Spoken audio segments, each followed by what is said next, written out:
L'accord vient d'être confirmé. La date vient d'être fixée par le secrétaire d'État américain Marco Rubio. Qu'est-ce qui se passe, mes chers amis, mes chers compatriotes congolais? Le chef d'état-major général de l'armée angolaise, déjà en République démocratique du Congo, Makam Ekomi accéléré. Makam Ekomi accéléré, mes chers amis, mes chers Congolais. Mbote, Nabaïnion surtout Bazui, Libaku, Malamu, Yakolanda Biso, na chaîne Oyo Yabino, il y a des tatas et de mamas, Congolais de père et de mère. À chaque fois et à tout moment, tout yakana lomba pour que tout partager. Nabino et boyebake moka elali ndengenini elamuki ndengenini to uti wapi etozali kokende wapi. Bandeko, il y a des tatas et des mamans. Je pense que le lot tokomeke peut partager Nabino 3 sujets à l'ordre du jour. Yaliboso toko lak sabino et bokoyeba mukolo oyo ezali mena fixé pour un accord qui sera signé aux États-Unis d'Amérique. Makam oyo le secrétaire d'État américain Marco Rubio Koloba et yami balé bokoyeba par rapport à l'arrivée, il y a chef d'état-major général, il y a armée angolaise Nakacha Congo, na Congo aye kosala nini. Et déjà aussi la société de M. Eric Prince déjà à la porte de la RDC. Hein? Kabila akolela.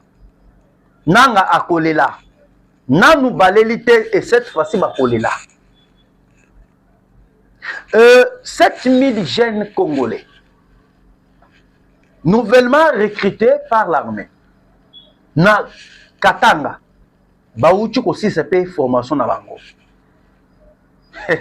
Mambo masobele ndenge bandeko na biso ba Congo balubaka batu lampaka ba mona peleve qui vivra verra. Celui qui veut la paix prépare la guerre. Alors bandeko awa ezali surprise inattendue pour M.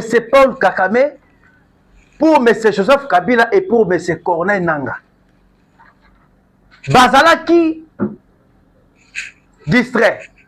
Mais le président Tshisekedi travaillait en silence. Ndenge Olive Lembe Kabila, moi si ya Kanambe Kaseberenge, alobaki et pas à Congolais que mon mari travaille en silence. Mais le silence de son mari était silence. Il y a copiétiné. Oh, le président Tshisekedi est en train de construire pour la République. Le silence que Olive Lembe Kabila parlait pour son mari, et ça qui silence, il y a étouffé diplomatie à Fachi.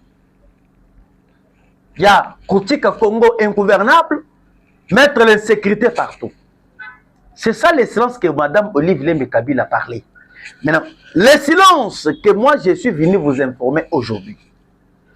Le silence du président Félix Tshisekedi et le silence, il y a victoire diplomatique. Et Bangonio surtout Bazali surpris. Bazala qui trop sûr que Tshisekedi sera agenoué par M. Paul Kagame. Maintenant, le l'homme a échangé. Na minute où l'accord vient d'être confirmé par le secrétaire d'État américain Marco Rubio. Et na minute où pourquoi les États-Unis commencent à accélérer les choses. Entre Iran et Israël. Les États-Unis d'Amérique attali par rapport à paramètres au Congo azali ko traverser. Soit qui va mettre comme ça la erreur mouké. Il y a qu'à garder ma caméra accord, il y a qu'à bande kozala keno lobby kuna. Ezali mangi a gagné, il y a États-Unis d'Amérique. Quoi faire? Comme actuellement, Bitumba ezali annoncé entre les Occidentaux et les pays, il y a Moyen-Orient. Les États-Unis ont anticipé.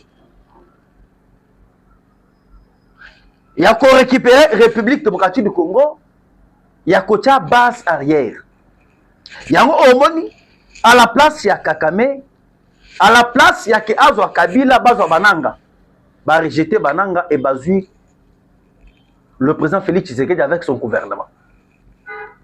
Il y a un moment où Nasali Koueb c'est binocle. Oh, ezali surprise inattendue. Kakame a pété que non, le 27 va confirmer par les États-Unis. Kabila a pété. Basali surpris. Et la Koueb c'est une déclaration oh yonanga lobby. Batouana basali totalement coincé. L'accord vient d'être confirmé par les ISA. Vous avez suivi Madame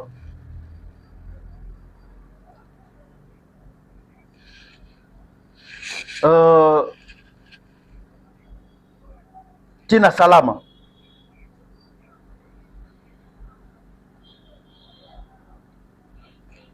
Après Tina Salama, ils allaient secrétaire d'État américain au lobby. Parce qu'il y avait déjà une équipe, il y avait experts congolais, experts américains, experts rwandais. Bakutana qui déjà aux États-Unis. Na équipe où il y travailler, va travailler sur cet accord. Et na koyebi sebino makambo oyo ebimi par rapport à l'équipe et à l'expert. Na makambo oyo ebimi ezali non avantage. Il y a M23. Non avantage, il y a Rwanda, mais c'est l'avantage de la RDC.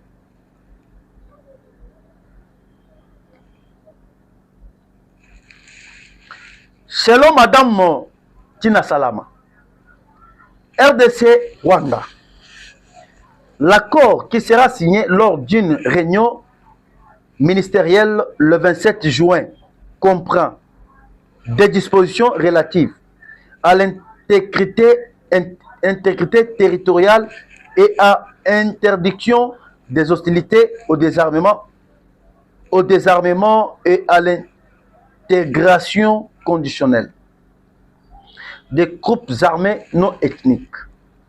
Une intégration conditionnelle est uniquement sur base du programme de désarmement, de mobilisation, relèvement communautaire et stabilisation PDDRSC qui en réalité reflète notre position sur le respect du processus de Nairobi Tina Salama.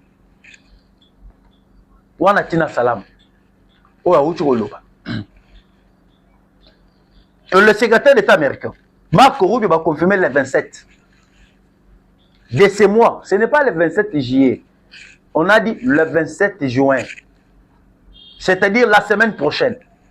Oh, maintenant, bah, l'union sur le qu'on a kokuta. Na minute ba expert, Basilis Moussala na ba.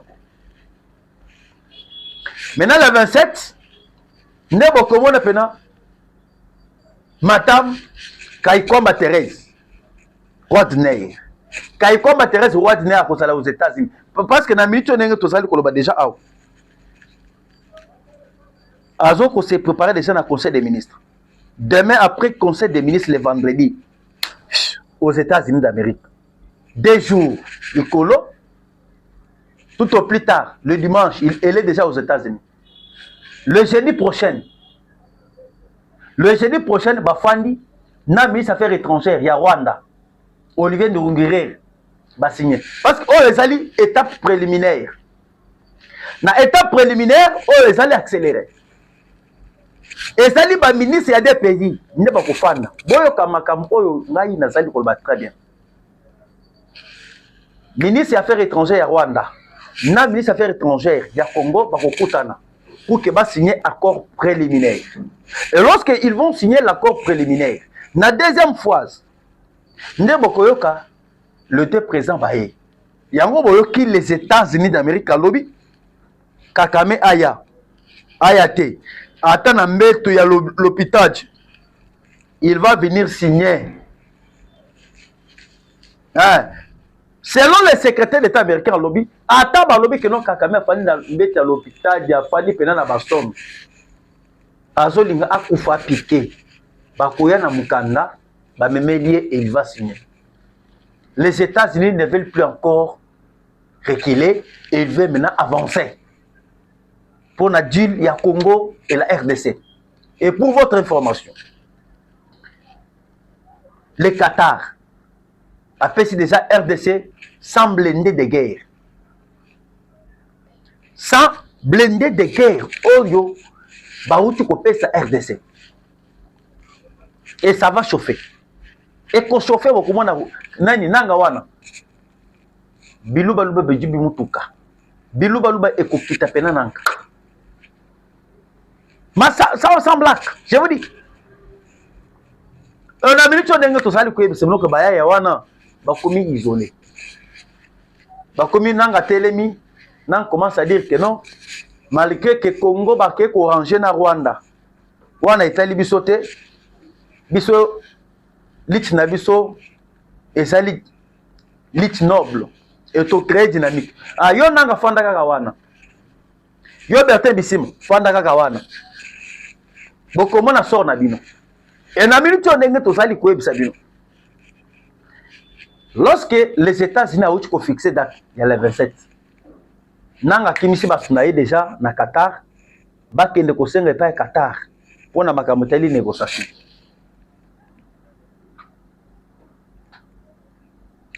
Pourquoi? Parce que actuellement, selon les experts, Oyo bazala ki na kati ya États-Unis, basilisi msala na bango, bapesi 3 étapes Oyo tokoleka par rapport avant mise en action. Il y a un accord qui sera signé le 27 juin 2025. Première étape. Le long a fait un papier béni, pièce contre pièce. Première étape. Et cette étape, il y a intégration non conditionnelle. Deuxième étape. Étape, il y a PDDRSC. Troisième étape. Étape du retrait du M23 dans les zones occupées. La première étape, Otobengi, intégration non conditionnelle. Qu'est-ce que cela veut dire quoi?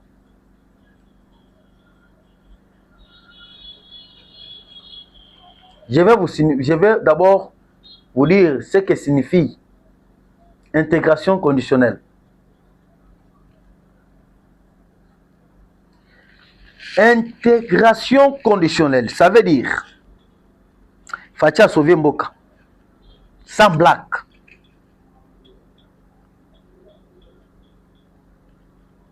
Intégration conditionnelle, cela veut dire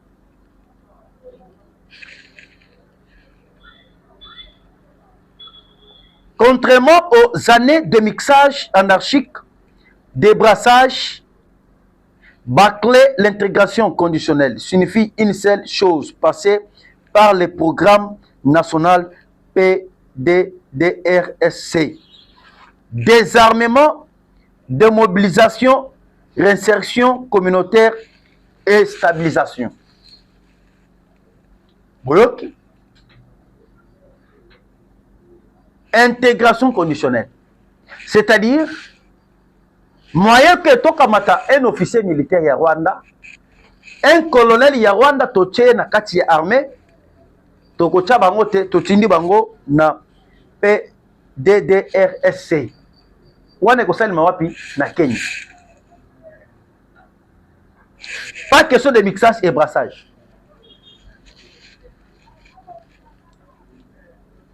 Yango boyoki, lorsque annonce ya États-Unis et bimi ya date ya le 27, nanga batindi délégation na lombango na kati ya Qatar. Et lorsque bakomi na Qatar, Qatar ayebisi bango bino bozonga pe na Kenya. politique yango ekomi elenge fati beton toyebisaki bino ke tokolonga bitumba oyo e bato ebele baseka biso bato ebele baqualifie biso ya bato ase ya nzete bato wana baloba kaka bongo solution ezwaka te ya malonga après 30 ans de guerre Tshisekedi est venu sauver la République démocratique du Congo. Et na minute on ndenge tozali koyebisa bino bandeko balandi. Qatar azongisi délégation oyo Bertin Bisimwa na nanga batindaki epa na bango. Batindi bango bakende na Kenya. Bazokende na Kenya pourquoi moni esika batindi bango na Kenya. Ezali pour na cantonnement. Désarmement. Na Kenya batindi bango na seul objectif. Ba déposer Minduki. Un militaire rwandais atikali kuna. Militaire ougandais atikali kuna. Atiki Minduki nae. Militaire congolais azongi na Congo. Abani koyokola musala ya maboko. Akoti na programme ya désarmement. Hein, Otobengi PDDRSC. Et lorsqu'à Kota Kuna, balongo les casquettes, il y a rebelle, il devait maintenant menuiserie ou soit mécanicien. Le col à Kabila wana. Kabila Kozora Manso ou bien Kabila Kozora mécanicien ou bien Kabila Kozora Mboy Manso. Alors Nanga kozonga nani wana zali candidat prisonnier yango boyoki na troisième condition basengi retrait à M23 balobeli yango omoni makambo yo kakame abana kosala wana o azokobela bazoko traiter ezala ya solo ezala ya lukuta, il va venir signer. Ce qui a salaki a pour na aventure que nous peut-être que a échappé à corps des États-Unis. Voyez que Kakame va signer. Encore les États-Unis est très en colère. États-Unis a zali nakanda parce qu'à comprendre que ba minerai épilé le Iran a zali ko sala face naba israélien. C'est accord c'est à Kakame avec son frère Joseph Kabila et Moïse Katumbi. Regardez. Israël a fallu qu'on tenir devant Iran. Les États-Unis ont coupé ces avions de chasse. F-35. Ce sont des avions historiques. Ba avion wana ba frapakayango pamba pamba te. C'est la toute première fois au monde. Boyoka que Iran a frappé l'avion F-16 yab américain. 4 avions. Ce sont des avions très puissants. Yango ezali ko détruire na ba missile, na ba radar. Mais avion wana ba détruire yango 4 par les Iraniens. Et maintenant lorsque les États-Unis ont ça la invertication. Les États-Unis comprennent que minerai wana euti na maboko ya Katumbi, Kabila na Kakame. Ce sont bangonde les trios ya batuana ne ba permettre que Iran akoka kozaba matière na kati ya République démocratique du Congo. Maintenant pour détruire système oyo Iran a sali a créé pour détecter les armements ya États-Unis na kati ya Israël.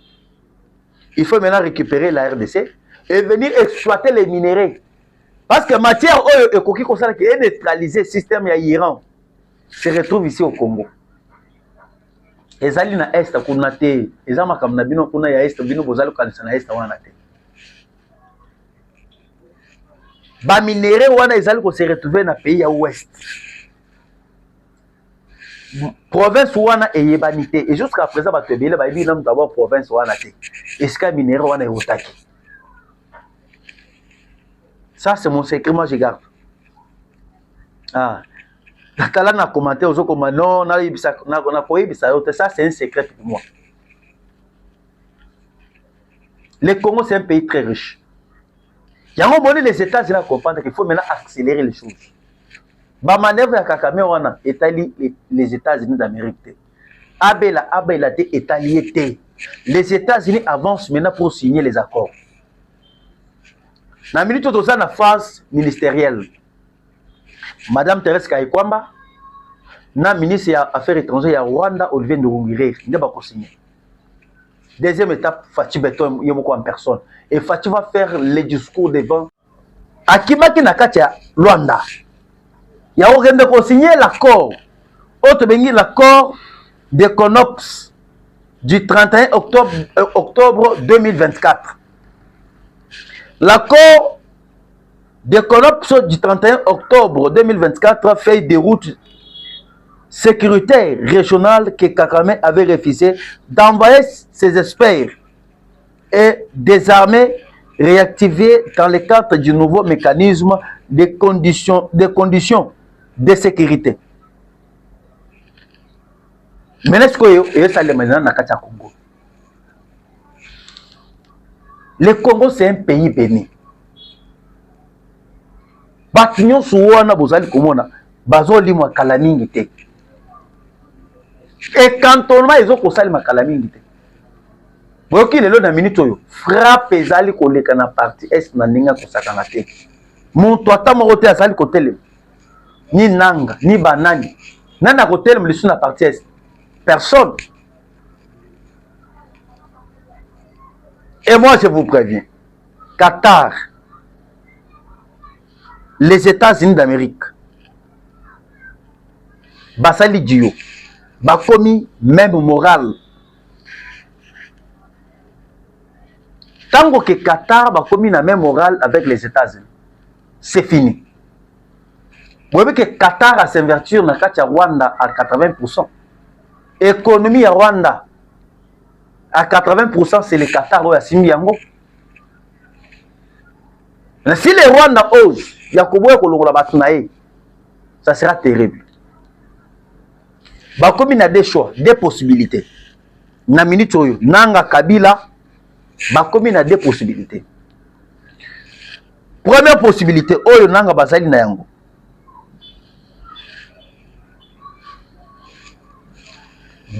Va se soumettre na maloba ya États-Unis ou soit baboy ko se soumettre bakena bango na pression.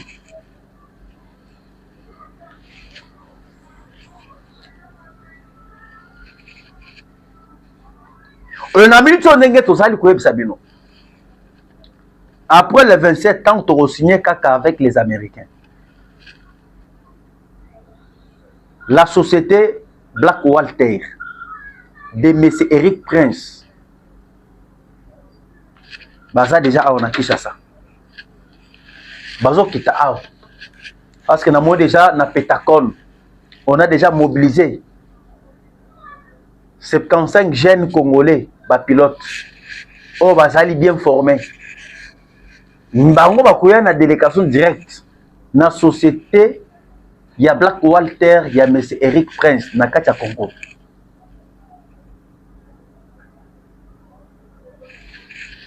Et à part ça,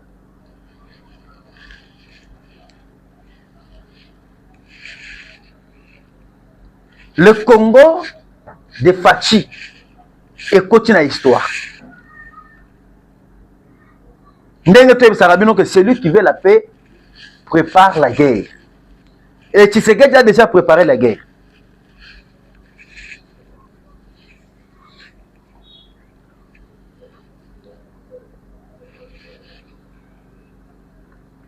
Kabila yaki na ba intimidation. Oh Chinaram. Chinaram. Mais Chinaram wango asuki bon. Bon mon temps to signer accord. Oyo zali prophétie. Kamere baachi. Bango moko bakokima bango moko. Na kati ya Assemblée nationale. Bakokima. Pour mission na bango na ba français échoué. Dernière carte oyo bango babanda ko jouer. Carte wana simbité. Encore na ba blender auto utu kozo. Ya auto bengi Qatar. Nanya ko télé. Nanya ko télé. Maintenant actuellement, vous voyez que nous avons 7000 jeunes. Baouti aussi, il s'appelle formation dans Grand Katanga. Tala ba jeune oyo ba formé na régime Fati. Au mixage, brassage. Ezali li sous-souté. Pas question de mixage, pas question de brassage.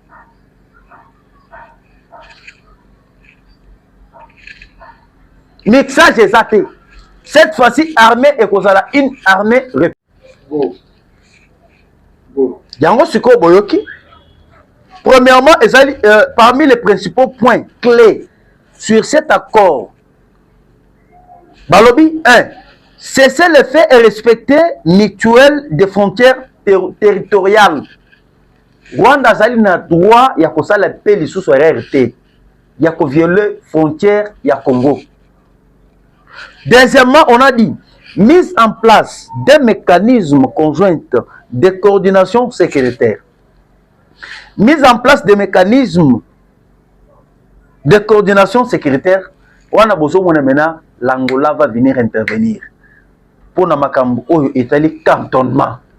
Et cantonnement est considéré de façon que batali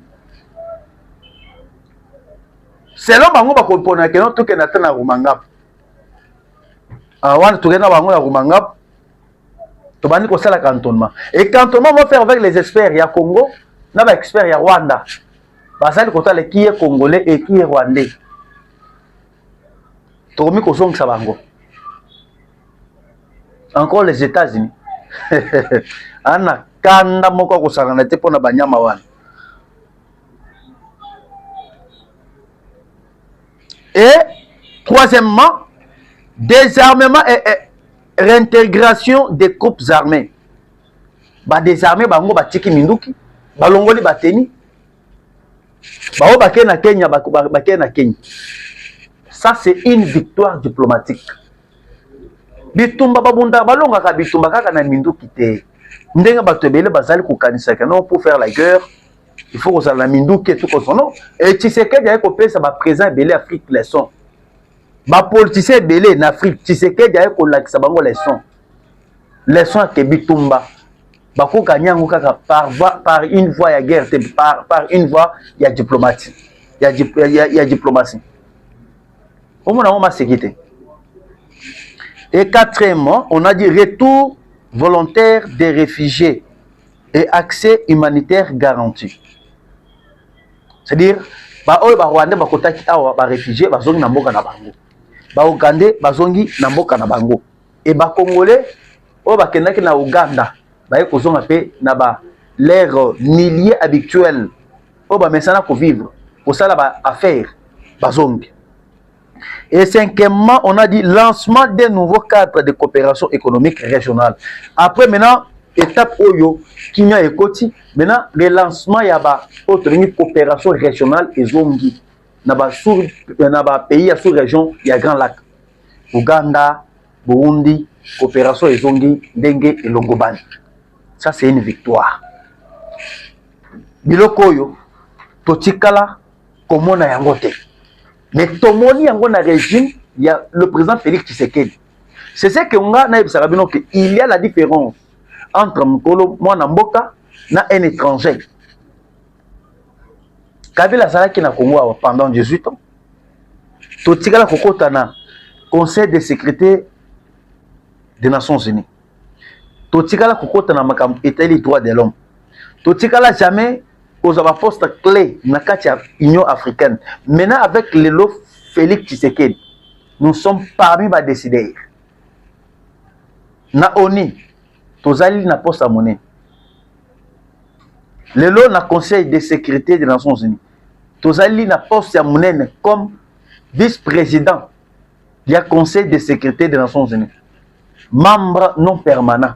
C'est-à-dire, poste à Debosso, c'est la France qui gère.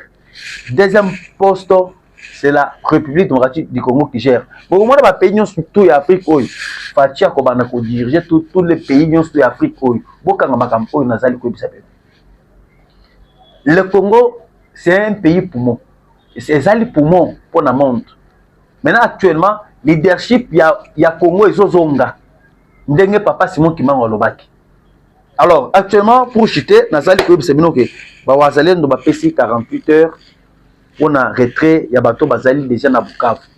Ceux qui 48 heures l'équipe va se retirer ba ko s'en charger na ba wazalendo. Merci une fois de plus 243 89 335 82 51 tokotana nabino mbalasima bye.